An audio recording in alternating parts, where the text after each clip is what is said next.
के खिलाफ तृणमूल कांग्रेस के नेता आज मंदिर मार्ग थाने पर आज भी धरने पर बैठे हुए हैं। आप देखिए कि ये जो नेता हैं, जिसमें कि डेरेक ओब्रायन सांसद हैं, डोला सेन हैं, ये सांसद हैं, ये तमाम नेता जो है यहाँ पर धरने पर बैठे हुए हैं। दरअसल कल इलेक्शन कमीशन के सामने यही नेता सेंट्रल एजेंसियों के खिलाफ शिकायत लेकर धरने पर बैठ गए थे और इनका कहना था कि जो एनआईए के अधिकारी हैं या सीबीआई या ईडी की जो कार्रवाई हो रही है उस पर रोक लगाया जाए, ये बदले की भावना से कार्रवाई हो रही है। इसके खिलाफ इलेक्शन कमीशन के सामने धरने पर बैठे थे, जिसके बाद पुलिस ने इन्हें डिटेन किया और यहाँ मंदिर मार्ग थाने ले आई। लेकिन मंदिर मार्ग थाने में भी ये नेता धरने पर बैठ गए। बताया जाता है कि 24 घंटे तक, इनका कहना है कि हम 24 घंटे तक धरना देंगे और अपनी आवाज इस सेंट्रल एजेंसियों के खिलाफ उठाते रहेंगे। जिस तरह से आपने देखा कि पश्चिम बंगाल में जो घटनाएं हुई हैं, चाहे एनआईए के टीम पर हमला हुआ हो या ईडी की टीम पर हमला हुआ हो या संदेश खाली का मामला हो,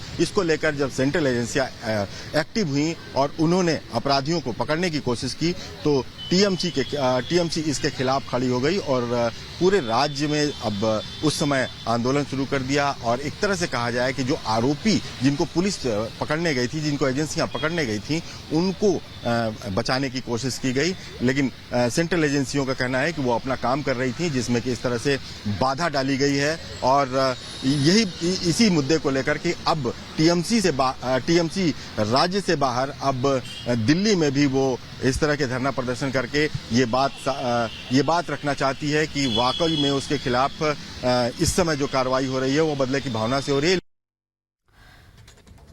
और हमारे सहयोगी अखिलेश हमारे साथ जुड़ चुके हैं, रुक कर लेते हैं उनका। अखिलेश, ये कोई पहला विवाद नहीं है कि राज्य सरकार, पश्चिम बंगाल की राज्य सरकार और केंद्रीय एजेंसियों के बीच विवाद खड़ा हो उठे, लेकिन बार बार इस तरह से देखा जा रहा है जब भी कार्रवाई करने जाते हैं अफसर तो उन पर हमला कर दिया जाता है और अब तो यहाँ पर आती हो गई है, विरोध पर बैठ गए हैं।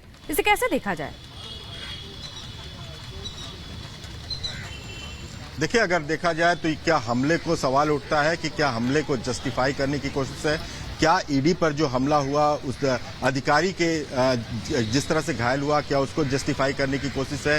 क्या एनआईए पर जो हमला हुआ उसको जस्टिफाई करने की कोशिश है? आखिर जांच एजेंसियों को अपनी काम करने से कैसे रोका जा सकता है? और इलेक्शन कमीशन जो इस समय पूरे देश में आचार संहिता लगी हुई है, इलेक्शन कमीशन के पास जाने का क्या तुक बनता है? क्योंकि election commission law and order को मॉनिटर तो कर रहा है, लेकिन किसी भी एजेंसी की कार्रवाई पे कैसे रोक लगा सकता है? बड़ी घटनाओं की जांच कर रही है एनआईए, छोटी घटनाओं की जांच नहीं करती है। ईडी भी मनी लॉन्ड्रिंग की जांच कर रही है। संदेश खाली का मामला आपने देखा। इस तरह की मामलों की अगर जांच हो रही है तो जो टीएमसी है उसका सीधे कहना है कि ये हमारे खिलाफ बदले की भावना से कार्रवाई की जा रही है और सेंटर की तरफ से की जा रही है। इसको लेकर के इलेक्शन कमीशन के पास गए, इलेक्शन कमीशन में धरना पर बैठे, लेकिन वहां पर पुलिस ने हटा दिया।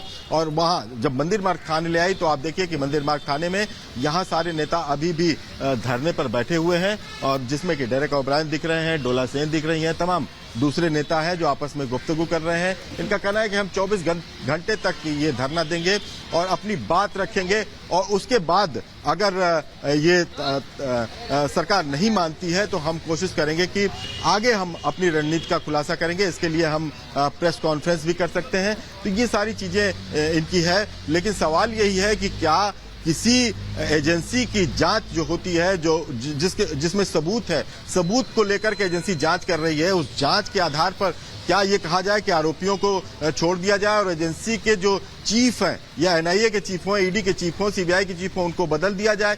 ये एक मांग बड़ी अटपटी सी लगती है, लेकिन फिलहाल सियासत है और यहाँ पे टीएमसी के नेता धरना दे रहे हैं। जी, और देखिए कि बिल्कुल, यानी ये धरना लगातार चल रहा है। वापस लौटेंगे अखिलेश, लेकिन ये 3 तस्वीरें जो इस वक्त आपके टेलीविजन स्क्रीन पर हैं, इन्हें आप देख लीजिए कि ईडी ऑफिस पर एक तरफ टीएमसी के नेता धरने पर बैठे हुए हैं, मंदिर मार्ग थाने में धरना चल रहा है और एनआईए की टीम पर हमला हो रहा है। जांच एजेंसियां जो अपना काम कर रही हैं वो अपने कार्रवाई के लिए पहुंच रही हैं, लेकिन उन पर हमला हो रहा है, उन्हें अब खदेड़ा जा रहा है और जो अधिकारी हैं उन्हें पीटा तक जा रहा है। 3 अलग अलग तस्वीरें इस वक्त आपके टेलीविजन स्क्रीन पर हैं।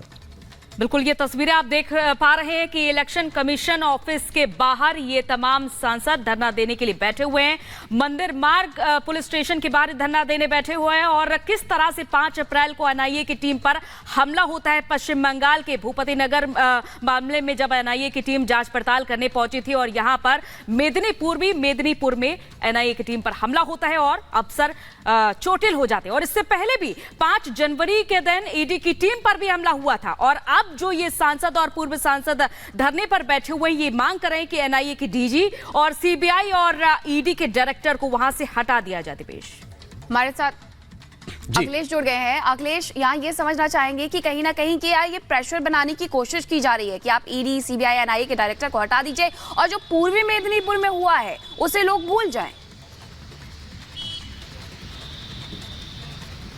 बिल्कुल, ये कहा जा सकता है कि टीएमसी की तरफ से उस मामले को डाइवर्ट करने की एक कोशिश है कि जिस तरह से जांच चल रही है और जिस तरह से जांच में परतें खुलकर सामने आ रही हैं, जिन जिन लोगों को ईडी हो या एनआईए हो या सीबीआई हो गिरफ्तार करने पहुंची है, उनकी भूमिका क्या है, वो किस तरह से अपराध में, कितने गंभीर अपराध में शामिल हैं, ये सब बातें सामने आ रही हैं। उस मामले को लेकर के कहीं माहौल चुनाव के समय बदले ना, एक दूसरा पक्ष ये कह रहा है कि मामले को डाइवर्ट करने की कोशिश है, जिसकी वजह से अभी तक ये सारी बातें पश्चिम बंगाल में चल रही थी, लेकिन अब चूंकि दिल्ली में यह धरना चल रहा है और नेशनल लेवल पर यह बताने की कोशिश है कि विक्टिम बनने की कोशिश है, एक तरह से कहा जाए कि टीएमसी की कि उनके खिलाफ वाकई अत्याचार हो रहा है। लेकिन जो तथ्य है, आपने देखा होगा कि जो भी मामले जांच कर रही है, या ईडीआई हो, सीबी हो या एनआईए हो, वो आज के मामले नहीं है, वो बहुत पुराने मामले हैं जिसपे कि लगातार जांच चल रही थी और उसमें सबूत मिलने के बाद गिरफ्तारी होती है। बिल्कुल, इसके लिए कहा जा सकता है कि एक तो चोरी, ऊपर से सीना चोरी, जांच में सहयोग तो नहीं,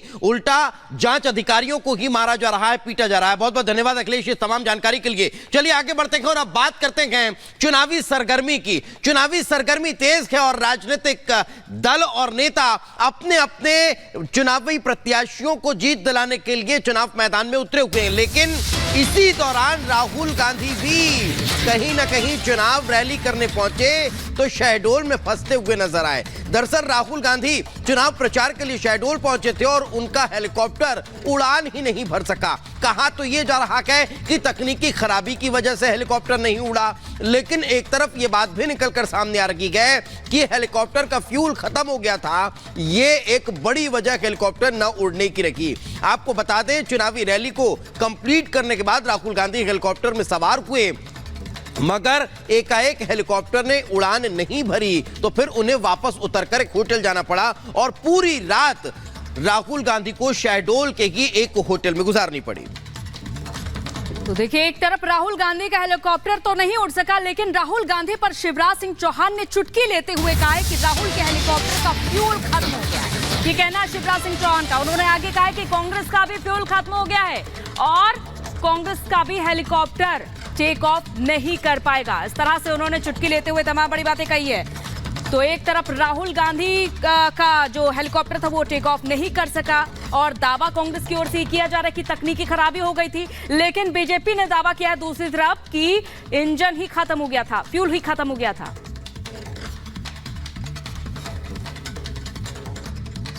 राहुल गांधी जी आए थे शहडोल, वहां उनका विमान नहीं उड़ा, बोले हेलीकॉप्टर नहीं उड़ा, फ्यूल खत्म हो गया, फ्यूल।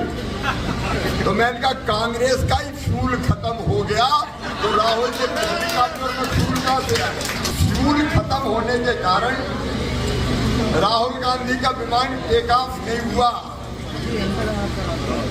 लेकिन कांग्रेस भी तो टेक ऑफ नहीं हो रही है और ये टेक ऑफ होने भी नहीं वाली। राहुल गांधी जी को कितना भी टेक ऑफ करो, madam Sonia Gandhi, Rahul take off नहीं होने वाले, कांग्रेस अब रसातल में जाने वाली है। देखिए, शिवराज सिंह चौहान ने यहाँ पर चुटकी ली है और कांग्रेस का ये दावा है कि तकनीकी खराबी है, तो बीजेपी ये कह रही है फ्यूल खत्म हो गया। हमारे साथ हमारे सहयोगी सत्यविजय जुड़ गए हैं। सत्यविजय, मैं खुद शहडोल से आती हूँ और जो स्थानीय लोग हैं वो साफ तौर पर ये दावे कर रहे हैं कि फ्यूल खत्म हो गया, यानी कि कांग्रेस तो पूरी तरीके से तैयार होकर के चुनावों में ही नहीं उतरी है और बीजेपी जो दावे कर रही है वो कहीं ना कहीं ये बताता है कि कांग्रेस के दावे कितने निराधार है, जब स्थानीय लोग ये कह देते हैं कि यहाँ पर जो फ्यूल है वो ही खत्म हो जाता है। जी देखिए, कल राहुल गांधी मध्य प्रदेश के सिवनी में, शहडोल सिवनी में प्रचार के दौरान लिए आए थे, जहां पर कि कांग्रेस के प्रत्याशी ओमकार सिंह मरकाम, वहां पर उन्होंने सभा की और सभा करने के बाद जब उन्हें वापस रवाना